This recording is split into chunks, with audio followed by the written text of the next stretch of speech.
बिस्मिल्लाहिर्रहमानिर्रहीम। मैं बहुत खुश थी क्योंकि मेरी शादी हो रही थी। उमूमन हर कोई अपनी शादी पर खुश होता है, लेकिन मेरी खुशी की वजह मेरी शादी नहीं बल्कि मेरी दूसरी शादी थी।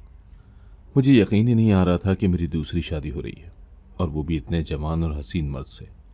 मेरी खुशी की इंतहा तब हुई जब मुझे ये पता चला कि वो कितना अमीर है और अपने वालिदैन का इकलौता बेटा है। लेकिन फिर कुछ ऐसा हुआ जिससे मेरी खुशियों को गिरहन लग गया, और मैं ना चाहते हुए भी एक ऐसी ज़िंदगी गुजारने पर मजबूर हो गई जो मैं नहीं चाहती थी। लेकिन जो भी हुआ उसके बाद अब मैं खुश हूँ, क्योंकि कम अज़ कम मैं मजबूरी के तहत ज़िंदगी गुजारने पर मजबूर नहीं हूँ। मुझे अब तक यकीन नहीं आता कि मेरे साथ ये सब हुआ, और सिर्फ मुझे ही क्या, मैं जिस भी शख्स को अपनी दास्तान सुनाती हूँ उसे मेरी बात पर बिल्कुल यकीन नहीं आता, और वो कई लम्हे मुझे तकता ही रहता है।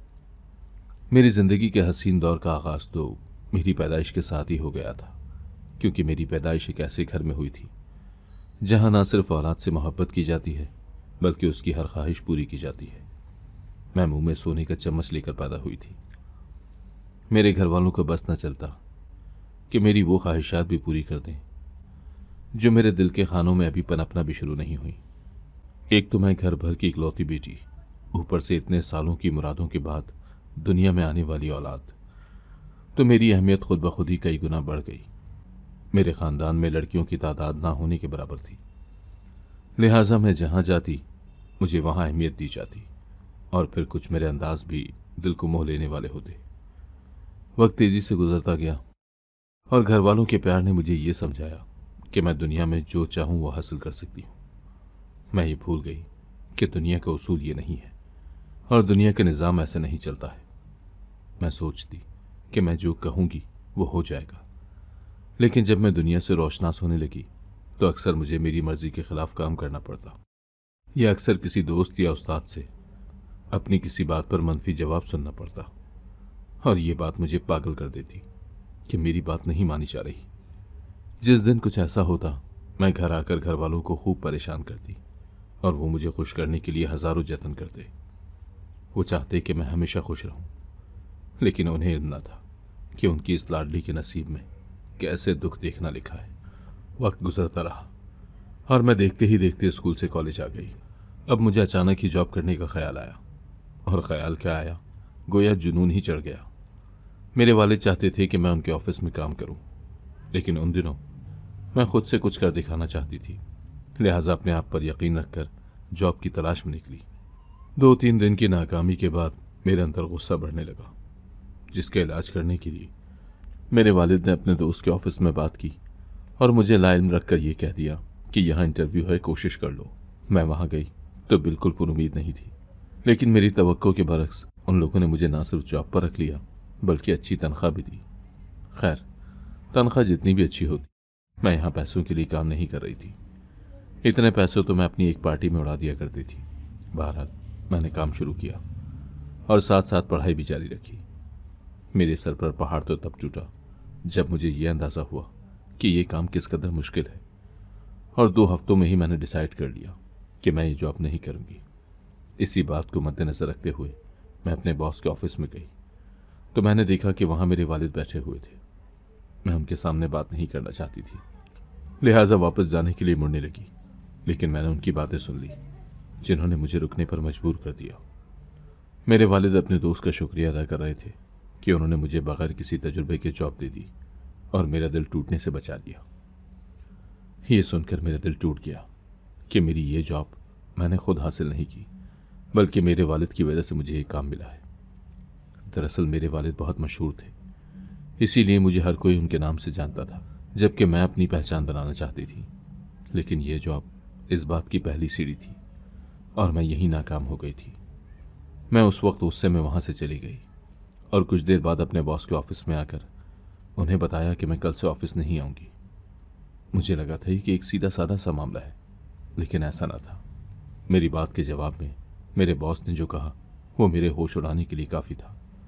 उनका कहना था कि मेरे वालिद ने जब उन्हें कॉल की और कहा कि मेरी बेटी जॉब करना चाहती है, उसे जॉब पर रख लो और उसकी तनख्वाह मुझसे लेकर उसे दे दिया करना। लेकिन मुझे पता है कि इसकी नौबत नहीं आएगी, क्योंकि अभी तो मेरी बेटी को जुनून सवार है नौकरी का। लेकिन 1 माह होने से पहले ही वो नौकरी लाजमी छोड़ देगी। मैं ये सुनकर सकते में थी, लेकिन असल पहाड़ टूटना तो अभी रहता है। मेरे बॉस की अगली बात सुनकर मुझे लगा कि आसमान तो अब फटा है और अब बस यहीं जिंदगी को ख़त्म हो जाना चाहिए।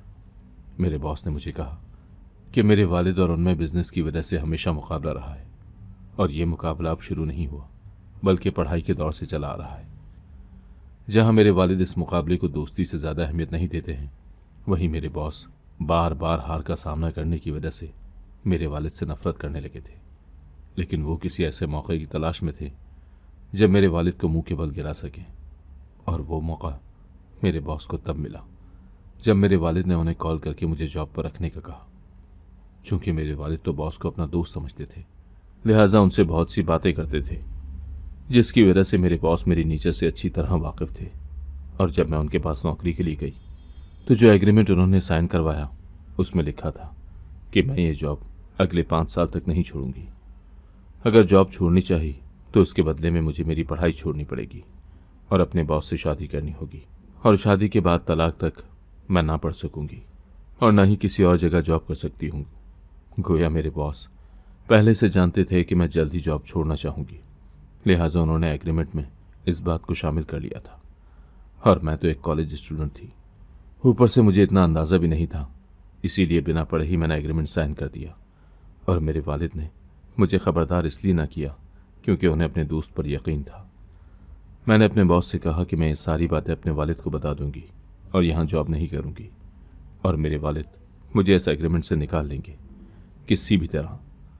लेकिन तब मेरे बॉस ने बताया कि उन्होंने मेरे वालिद के ऑफिस के कुछ लोगों को ख़रीद कर सीक्रेट प्रोजेक्ट्स की मालूमात हासिल कर ली थी, और अगले 1 हफ्ते में मेरे वालिद का दिवालिया होने वाला था। उन्होंने मुझे 1.5 हफ्ते तक का वक्त दिया था कि मैं सोच लूँ मुझे क्या करना है, और इस 1.5 हफ्ते के दौरान मुझे ऑफिस लाजमी आना होगा। मैं 1 हफ्ता गुजरने का इंतज़ार करने लगी ताकि बॉस को बता सकूं कि मेरे वालिद को दिवालिया करना इतना आसान नहीं है, और फिर अपने वालिद को बॉस की हकीकत बता सकूं। लेकिन मेरे होश तब उड़े जब मुझे पता चला कि अचानक से मेरे वालिद को कारोबार में पै दर पे नुकसान होता जा रहा है और वो चाहकर भी नुकसान की भरपाई नहीं कर पा रहे। मैं सोच कर रह गई कि मेरे बॉस कितने ख़तरनाक हैं, जिन्होंने इतने मजबूत प्लान से मेरे वालिद को तबाह कर दिया और मैं कुछ भी नहीं कर पा रही थी। इसी दौरान मैं ऑफिस जाती रही, लेकिन मुझ पर काम का दबाव दिन ब दिन बढ़ता ही जा रहा था।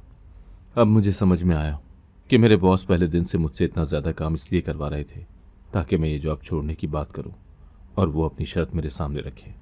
खैर, अब मैं अपने वालिद को भी कुछ नहीं बता सकती थी क्योंकि वो वैसे ही इतने परेशान थे और मैं अपनी वजह से उन्हें मज़ीद किसी मुश्किल में नहीं डालना चाहती थी। आज मेरे बॉस के दिए गए 1.5 हफ्ते का आखिरी दिन था और मैंने अपने दिल पर पत्थर रखकर उनकी शर्त मानने का फ़ैसला कर लिया, क्योंकि मैं समझ गई थी कि अगर मैं 5 साल यहाँ काम करना भी चाहूँ तो वो मुझे इतनी अजियत देंगे कि 5 साल यहाँ गुजारना नामुमकिन हो जाएगा। असल अफसोस तो मुझे इस बात का था कि वो शख्स शादी से पहले ही मुझे तलाक के मुतालिक भी बता चुका था कि वो मुझे जल्द तलाक दे देगा, लेकिन मैं फिर भी कुछ नहीं कर सकती थी।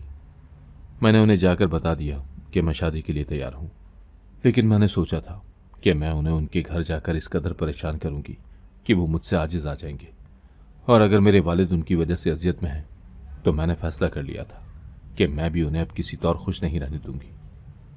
लेकिन काश मैं ये सब सोचते हुए ये जानती कि वो शख्स किस कदर चालाक है और इस शादी का फ़ैसला उसकी नहीं मेरी अजियतों में इजाफे का बायस बनेगा। काश मुझे इल्म होता कि मेरे ये सब दावे धरे के धरे ही रह जाने थे तो मैं ये शादी कभी भी न करती। खैर, मेरे हाँ कहते ही वो शख्स अपना मकरूह चेहरा लिए मेरे वालिद के पास मेरा रिश्ता मांगने आया। मेरे वालिद की चूंकि नौजवानी में शादी हो गई थी और मेरे बॉस मेरे वालिद से चंद साल छोटे भी थे, लिहाजा मेरे और मेरे बॉस की उम्र में 15 साल का वक्फा था, जिस पर मेरे वालिदैन को हरगिज़ एतराज़ ना हुआ, बल्कि वो तो खुश थे।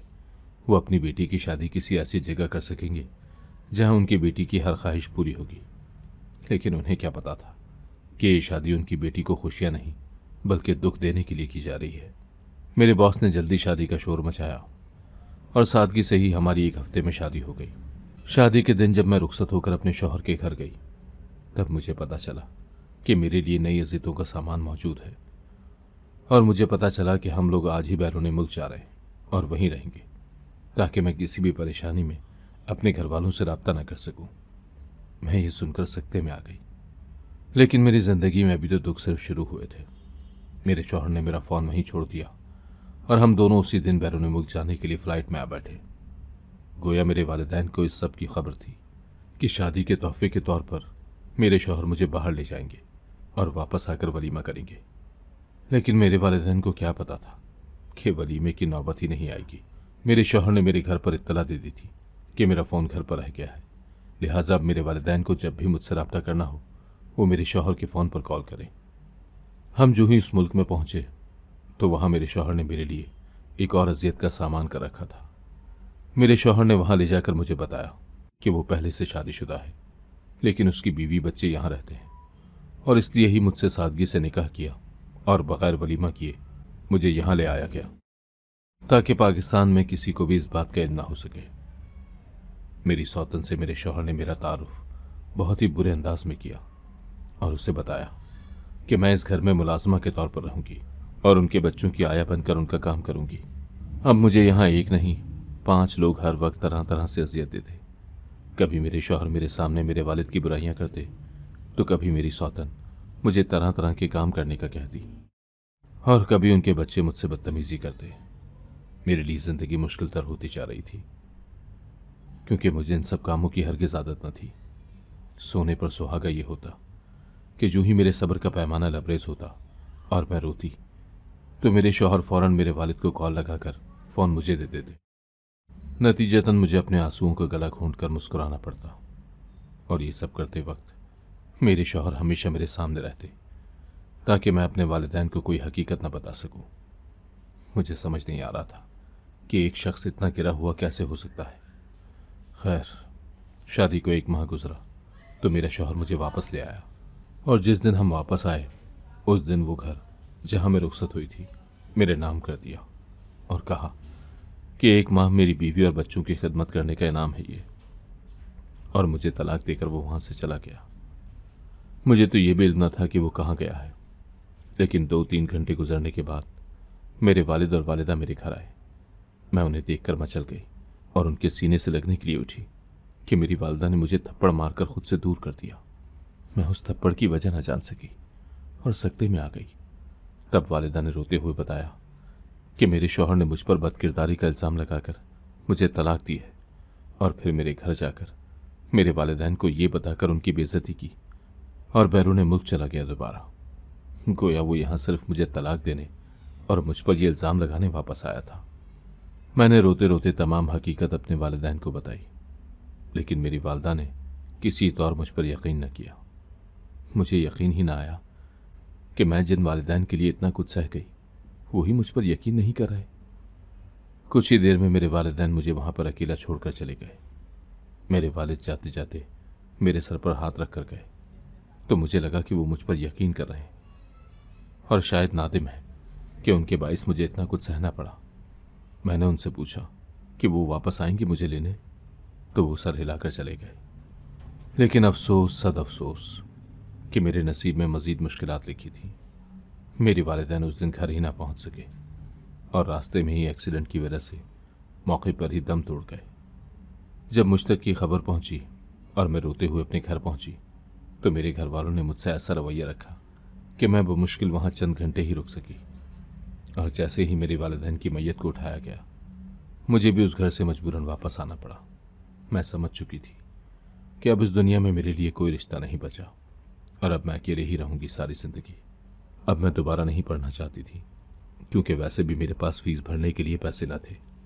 मेरे पास कुछ जेवर मौजूद था। पहले तो मैं उसे बेचकर किसी न किसी तरह गुजारा करने लगी, लेकिन चूंकि मेरे पास नौकरी भी न थी और न ही कहीं से मेरे पास कोई महाना आमदनी का जरिया था, लिहाजा बहुत जल्द मुझ पर फाकों की नौबत आ गई और उन फाकों से बचने के लिए मैंने एक फ़ैसला किया। मेरी ज़िंदगी का ये फ़ैसला मेरी मुश्किलात को कम करने के लिए किया गया था, लेकिन इस फैसले ने भी मेरी मुश्किलात में खूब इजाफा किया और मुझ पर दर्द के नए दर वा किए। मैंने अपने इर्द गिर्द रहने वालों से कहा कि वो मुझे अपने घर के लिए एक किराएदार का बंदोबस्त कर दें। मेरे पड़ोसियों की वजह से मुझे एक किराएदार जल्द ही मिल गए और वो चंद साल वहीं मेरे घर में रही। आहिस्ता आहिस्ता मैंने 3-4 किराएदार और रख लिए क्योंकि मेरा घर बहुत बड़ा था और अब मेरा गुजर बसर आसानी से होने लगा था और मुझे लगने लगा कि मुश्किलात यहाँ ख़त्म हो गई हैं। लेकिन मैं गलत थी, क्योंकि ये मुश्किलात के एक नए दौर का आगाज़ था। ज़िंदगी आसान हुए कुछ माह ही हुए थे कि मेरे किराएदार लड़कियों ने घर खाली करने की बात की। वो सब एक जगह जॉब करती थी और उन्हें अपने ऑफिस के करीब एक रिहाइश मिल रही थी, लिहाजा वो सब एक साथ मेरे घर से चली गई। मेरे पास कुछ रकम मौजूद थी, लेकिन ये रकम 1-2 माह से ज़्यादा की न थी और अब तो मुझ में इतनी जान भी नहीं बची थी कि किसी किस्म का कोई मुशक्क़त वाला काम करती। लिहाजा एक बार फिर किराएदार ढूंढना शुरू किया। लेकिन अब मुझे लड़कियों के बजाय एक लड़का मिला जो मेरे घर में रहने को तैयार था। वो दूसरे शहर से आया था, लिहाजा उसे फौरी तौर पर रिहाइश चाहिए थी। मेरे कहे बगैर उसने मुझे बहुत अच्छा किराया अदा करने की ऑफ़र की, तो मैं बिना पसोपेश उसकी बात मान गई। लेकिन अब सोचती हूँ कि उसकी बात मानना शायद ज़िंदगी की सबसे बड़ी गलती थी। वो बहुत खूबसूरत मर्द था और मेरे पड़ोस की कई औरतें उसकी रिहाइश पजीर होने के बाद मेरे घर के चक्कर लगाने लगी और सबका मकसद यही था कि वो शख्स उनकी बेटी को शादी के लिए चुन ले। लेकिन वो तो जैसे सबसे नज़रें चुराए बैठा था। इंतहा का खूबसूरत मर्द और उतना ही शरीफ। मैं सोचती कि ये जिस भी लड़की का नसीब बनेगा, यकीनन वो खुशकिस्मत होगी। मैं उससे उम्र में 5-6 साल बड़ी थी। उसे मेरे यहाँ रहते हुए चंद माह गुजरे, तब एक अनोखा वाक़या पेश आया। यूं तो वो रोज़ सुबह सवेरे घर से चला जाता और रात को 10 बजे वापस आता और अपने कमरे में बंद रहता, और घर इतना बड़ा था कि यही गुमान होता कि मैं अकेली रह रही हूँ। लेकिन उस दिन एक अनोखी बात हुई। वो सुबह नाश्ते करने के बाद कहीं नहीं गया और लाउंज में आकर मुझसे बात करने लगा। यहाँ तक कि शाम हो गई, लेकिन वो घर से बाहर न निकला। फिर शाम को उसने कहा कि कहीं बाहर चलते हैं। हम बाहर गए तो वो मुझे पहले शॉपिंग करवाने ले गया और फिर डिनर करवाने। अभी मैं इन्हीं बातों पर हैरान थी कि घर आकर मैंने कुछ ऐसा देखा जो मैंने कभी नहीं सोचा था। मैं घर आई तो घर अंधेरे में डूबा हुआ था। मैं हैरान हुई क्योंकि जाते हुए मैं लाइट्स खोल कर गई थी। खैर, मैं अंदर गई और मैंने लाइट खोली तो मेरी आंखें खुली की खुली रह गई। पूरा घर गुलाब की पत्तियों से भरा हुआ था। मैं चलते चलते अपने कमरे में गई तो वहां मोमबत्तियां भी मौजूद थी। मैं हैरान होकर पीछे मुड़ी तो वो शख्स फूलों का गुलदस्ता लिए खड़ा था। उसने मुझसे पूछा कि क्या मैं उससे शादी करूंगी। मैं उसकी बात पर हैरान भी हुई और खुश भी, क्योंकि मुझे सुहागन का सुख नसीब नहीं हुआ था। मैं भी हर लड़की की तरह अपना घर बसाना चाहती थी। हैरानी की बात यह थी कि वो इतना हसीन मर्द किसी जवान लड़की के बजाय मुझसे, अपने से बड़ी उम्र की लड़की से क्यों शादी करना चाहता था। मैंने उससे पूछा तो उसने मुझे कहा कि वो मुझसे मोहब्बत करता है और मुझसे ही शादी करना चाहता है। उसे मेरी उम्र से फर्क नहीं पड़ता। मैं सुनकर खुशी से फूले न समाई और फौरन उससे शादी के लिए हाँ कर दी। मैं बहुत खुश थी कि अब मेरी जिंदगी भी खुशियों से भरी होगी और एक हमसफर का साथ मुझे मुयस्सर आएगा। और उसी खुशी में मैं शादी की तैयारियां कर रही थी। शादी की तैयारियों के बाद बहुत जल्द मेरी शादी का दिन आ गया और मुझे ऐसा लगा कि मैं आज दुनिया की हर खुशी पालूंगी। लेकिन मैं नहीं जानती थी कि जिंदगी इतनी आसानी से मुझे खुशियां देने के हक में नहीं है। मेरा निकाह हो गया और मैं अपने कमरे में जाकर अपने शौहर का इंतजार करने लगी। कुछ ही वक्त गुजरा कि मुझे अपने कमरे में किसी की मौजूदगी का एहसास हुआ। फिर कोई मेरे साथ आकर बैठा और मेरा घूंघट उठाया। मैंने जैसे ही सामने बैठे शख्स को देखा तो मेरी चीख निकल गई, क्योंकि सामने तो वो शख्स था ही नहीं जो इतने वक्त से मेरे घर में रिहाइश पजीर था, बल्कि सामने तो कोई बूढ़ा शख्स बैठा था। मैं फौरन वहां से हट गई और सच्चाई जाननी चाहिए तो मुझे उस शख्स ने बताया कि दरअसल मेरे किराएदार का काम यह था कि वो औरतों को शादी की ऑफर करता और फिर बूढ़े लोग जिनकी शादी ना हो रही हो उनसे पैसे लेकर उनका निकाह उन औरतों से कर देता। मैं ये सुनकर तंग रह गई और फौरी तौर पर वहां से भाग गई। शुक्र यह था कि वो शख्स उस वक्त घर में मौजूद ना था और ये बूढ़ा शख्स मुझे रोक ना सका। अगले दिन मैंने फौरी तौर पर चंद पड़ोसियों की मदद से खुला का केस दायर किया और खुद को इस परेशानी से निकाला। उसके बाद मैंने अपना घर बेचकर एक छोटा सा स्कूल खोला और वहां से मेरे लिए महाना रकम का बंदोबस्त हो गया। मैं निस्बतन एक छोटे घर में शिफ्ट हो गई और मेरी जिंदगी गुजरने लगी। मैंने सोच लिया था कि अब शादी नहीं करूंगी, क्योंकि शायद शादी का सुख मेरे नसीब में न था और अब मैंने किराएदार रखने के बजाय स्कूल खोल लिया था ताकि मेरी तरह और लड़कियां अनपढ़ न रहें। मैं अक्सर मजबूर लड़कियों को फ्री में दाखिला दे देती ताकि वो जिंदगी में कुछ बन सके और खुद भी खुद मुख्तारी की बेहतरीन जिंदगी गुजारने लगी। अब मैं खुश हूं और मैंने अपनी जिंदगी पर एक किताब भी लिखी है ताकि लड़कियां मेरी जिंदगी से इबरत हासिल करें और अपनी जिंदगी के बेहतरीन फैसले कर सकें। अगर आपको आज की कहानी पसंद आई है तो वीडियो को जरूर लाइक कीजिएगा और अपने दोस्तों के साथ भी शेयर कीजिएगा। और हाँ, अगर आपने अभी तक हमारा चैनल सब्सक्राइब नहीं किया तो जरूर सब्सक्राइब करें। मिलते हैं कल एक नई और दिलचस्प कहानी के साथ। अल्लाह हाफिज।